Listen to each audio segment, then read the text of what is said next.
There's a point in which Trump won Pennsylvania that you got emotional, and you actually shed a tear or two.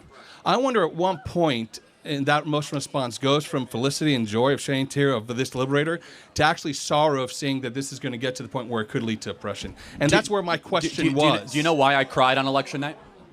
Because you thought it was a restoration of the Judeo-Christian values that are inherent to the Constitution. Let me tell you why, because I think you might appreciate this as a historian.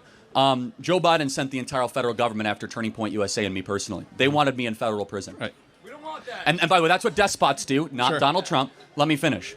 And so when Donald Trump won, it was a sigh of relief that maybe I won't have to go to federal prison. Sure. Maybe I can actually be around my kids. Yeah. And maybe we can live in a free society. Criticizing Trump does not mean I support Biden. I never said you did, Right. but you also should, and I want you to do this, I want you in your next class also say, well, here's all the similarities between Joe Biden and Adolf Hitler.